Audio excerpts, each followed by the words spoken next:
Today, we're going to talk about mom rage, what triggers it, and more importantly, what you can do about it. So welcome to today's topic. I'm Ani. I am the host of the Moms Without Capes Facebook group and podcast, and I'm excited to be here today. So what is mom rage, right? Last month we held a casual conversation about it, and it's different than anger because mom rage is that intense anger or frustration that moms may experience due to feeling stressed, exhausted, or just simply feeling overwhelmed. And of course, there's lots of times where we experience those things, where we feel stressed, we feel exhausted, we feel overwhelmed, and it doesn't get expressed as anger. But mom rage seems almost like that eruption or a complete, total outburst, where it almost feels like it's uncontrollable. So I want you to imagine a situation where you have felt overwhelmed, and if it's led to anger or frustration, let me know in the comments. Just put a 1 in the comments if you have ever experienced mom rage before. I want you to just put a 1. That way we know that we're not alone. It is something that is felt commonly, right? Like, I know we say mom rage because we're in a group with moms. And if you're listening to this, you're likely a mom. And of course, dads can experience it too. Anyone can experience rage. But this is specifically, it's commonly referred to as mom rage because that's usually who it happens to. And in our intents and purposes, that's what we're going to focus on today. So if you've been in this group for a while, you've been listening to the podcast, I have shared a bit. I think in my newsletter too, I shared about the struggles we're having right now with my 9-year-old who is not wanting to go to school. And she's in fact home right now. And this has created a huge mom rage has been alive and well here, right? And it's like almost every day, or at least 3-4 out of 5 days, where I get so frustrated that I start feeling this rageful word. I guess that's a word. I start feeling like this kind of so frustrated after saying it 20 times, right? That I just erupt, and I can see that it's damaging our relationship. And that's what's so hard about mom rage, is because it can definitely affect your relationship, negatively affect your relationship. And it can feel, you could feel a lot of guilt afterwards, where you start overthinking, did I do this right? What could I have done differently? Feeling bad, like I've damaged my child for life. And when it's happening repeatedly, when you're not doing the things that we'll talk about in a little bit, and it's going to happen more often, and it's going to feel even more heavier. And so that's why I wanted to share with you today some things that you can do that I know I need to practice in order to help keep that relationship intact, help keep myself calm, because when mom rage happens, it's like all hell breaks loose. Can I say that on Facebook? I don't know, but it is like, it can just feel really gross and feel really, really hard. So I just want to acknowledge that, and, put a 1 in the comments if you've ever experienced any of these emotions, or if you've ever experienced mom rage. So some common triggers of why you might be experiencing mom rage. 1, lack of sleep. When I was, in fact, just talking with one of my clients this morning, and we were talking about when the stress feels heavy, when she experiences the most, she even was having nightmares, but when and this is, I feel, common, not just her, but it just kind of hit home that when we are lacking sleep, when we're not getting the sleep we need, whether you have a sick kid or you're struggling to, you're staying up at night worrying about things, when you're not getting the sleep that you need, you're going to be less likely to have that self-control, or be less likely to be able to manage the emotions that come from a child not listening or a child not doing what you know needs to be done. Constantly multitasking.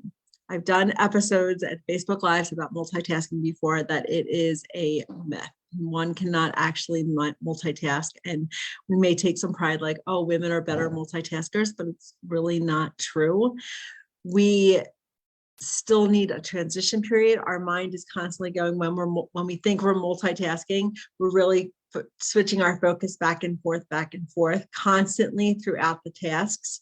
And it would be much more productive if we just focused on unitasking, like doing one task at a time rather than trying to do 10 tasks at one time. And I know that a lot of times that is necessary. We feel that it's necessary in order to get out the door, is to be doing a whole bunch of different things. But that's one of the missions of the Moms Without Capes, is actually to help you slow down so that you don't have to multitask, so that you're not constantly feeling that pull of trying to do so many things at one time. Feeling unappreciated. When you're doing something and you feel that you're not getting that appreciation that you might deserve, or that you feel would help you, like would motivate you to keep going, you feel that you're the only one doing all of the things, right? Some of these expectations that you might be holding in your mind, that too is going to increase the likelihood that mom rage is going to make an appearance when you're feeling that underappreciation. And then feeling isolated, feeling like you're all alone, feeling like, social media can definitely perpetrate this like feeling of being the only one who's struggling, when you're seeing all of these like moms that seem to have it together, right? It can create a lot of feelings of isolation, and that also can increase the tendency of mom rage. I know that, like, for myself, when I feel that everyone seems to need me at the same time, right? Like one of my teenagers, I have 3 teenagers in this house, but like one of my teenagers is wanting me to look at a homework problem. Another one is asking me about if we have laundry detergent. My husband's asking, if I've seen something, if I, know where his shoes are. And all of these things at one time can cause me to erupt, right? If I don't recognize that I need to step back, maybe take a deep breath, take a couple deep breaths, because one deep breath is not going to do anything. Taking a few couple deep breaths, maybe I need to separate myself physically and just, take a breather. But if I don't recognize that, I erupt. But knowing that that's going to be a trigger for me, I can take back some of my control and know that this is, recognize it and address it, rather than just feeling that like I'm going to freak out. It is so important to recognize what your triggers are, and recognize them early enough to be able to do something about them. For you, it might, that's for me, again, that irritability, that like I actually can feel the tension in my body when I'm feeling like I'm being pulled in a million different directions, or when I feel that my daughter is just not listening to me, and I know that this needs to get done, this is important, and I can feel the tension in my body. A lot of times I feel a lot in my arms, and in my chest. I could feel like heated. You actually feel like your temperature rise, because that's actually what's happening, right? Like your heart's beating faster. Like there's different signs that we may not be noticing, but that are actually there. But when you slow down enough to start asking yourself, like, what am I feeling right now? What's going on for my body? Where are these emotions showing up in my body? It's at that time that you can start getting familiar with what are the signs that you might be leading to an eruption. And so recognizing them, maybe you start raising your voice, or just kind of repeating things. And at that point, like, okay, it's coming. Let me do what I need to do in order to bring myself back down and address this in a different way. With anger, you can actually make yourself like an anger thermometer, right? Where at the top of the thermometer is going to be your boiling point, and it's going to be where that eruption, that mom rage starts happening. And so we want to recognize what's happening at each level or each degree, and start taking action when you're at the lower end. And so I encourage you, actually write down, like on a piece of paper, mark it out in 10 spots and rate your anger. Like how, that way, even with your check-in, like 1 to 10, what am I feeling right now? Am I at a level 2? Am I at a level 7? Or am I like 9, ready to go over the edge? And like seeing what are those signs that are pointing at of what you like, what level you're at. I don't know if that makes sense, but what happens when you're at a level 2? Maybe you've asked twice. What happens when you're at a level 5? Maybe you've asked 4 times and you can feel your heart rate increasing and you can feel that muscle tension. How about level 7? Where do you feel at that? Like what's going on for you at that moment? And then being able to assess where you are at different levels so that you can catch yourself and take action to not go any further. So I already mentioned the deep breathing. Again, 1 deep breath might just be enough for you, but more likely than not, you may have to take more deep breaths, learning how to breathe from your diaphragm rather than just from like chest breathing, putting your hand on your belly and really breathing in through your nose and holding that breath and letting it out, right? All from your diaphragm, like from your belt, like doing belly breathing rather than just chest breathing because it's very shallow.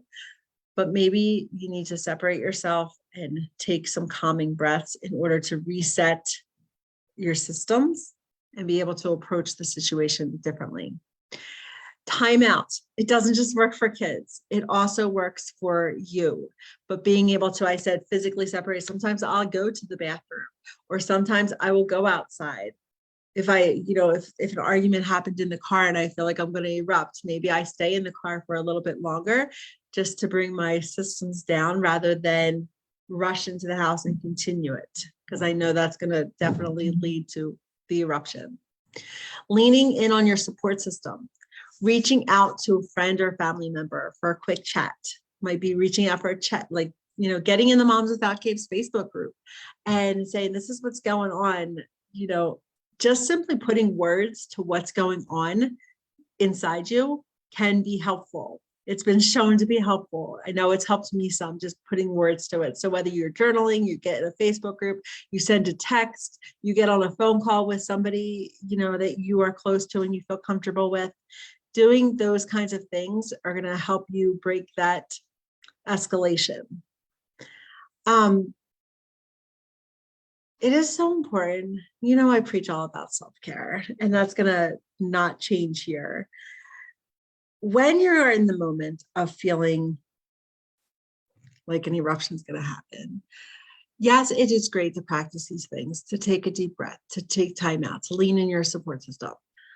But you really need to work on getting those practices in place when you are in a calm state, when you're not in the situation itself. So doing these things are going to help improve your emotional well-being so that when eruptions or when situations do take place where you're likely to get erupted, not get erupted, feel like you're going to erupt, you already have, it's almost like muscle memory. Your body is already at a calmer space because you have these practices in place. And so it's not going to take as much to put you over the edge. Protecting my sleep has allowed me to have a clearer mind, make better decisions, be more patient, think better. On those nights where I haven't had as much sleep as I want, or I've been like wakeful through the night, those are the mornings those are the mornings that it doesn't take much to set me off. But yet on the nights that I have had a good sleep, like I'm able to stretch out, I'm able to get the sleep that I want, I am able to face the day with much more clarity and from a much better place. But I've had to protect my sleep. I've had to put boundaries up, and I've had to honor my own boundaries. Like, this is my bedtime. I need to go to sleep. I need to make sure that this is protected and that others aren't interrupting my sleep so that I can get the sleep that I need to be my best self. So let me know in the comments, what are some places that you need to put boundaries around in order to protect your sleep, to be able to not be multitasking, not to be doing the things that you know are sabotaging yourself and are putting yourself at risk of experiencing mom rage. So let me know. It doesn't look like anyone is live. Let me refresh, just make sure. Okay, so it doesn't look like anyone's live, which is totally understandable since I'm doing this later than usual. Let me know in the comments if you're watching the replay. First, hashtag replay. Let me know with the number 1 if you've experienced mom rage. And also let me know if you have any questions about this. What has helped you? What has helped you in these times where you felt like you were able to not erupt, not experience mom rage? And then if you've experienced mom rage, reflect back on when was that?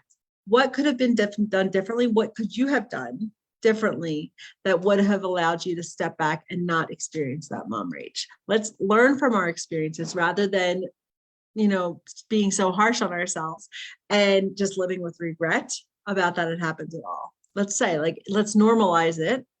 And because it's such a common experience, and let's say well, what can we do differently? And taking more of that, taking back your power, your superpower, right? Let's just go with the whole moms without capes metaphor and taking back your superpower by saying what could you have done differently that would have set you up for better success? All right, so we talked all about understanding, recognizing, and managing mom rage. Practice these tips. Let me know if you need help with this. Definitely reach out to me. You can reach out to me, either put it in the comments or reach out to me via Facebook Messenger or email, Ani@momswithoutcapes.com. Let me know if you need help with this. I can definitely, we can jump on a call. We can work together to get that mom rage under control. All right, that's it. Again, I will see you in the group and have a great Thursday, everyone. Bye.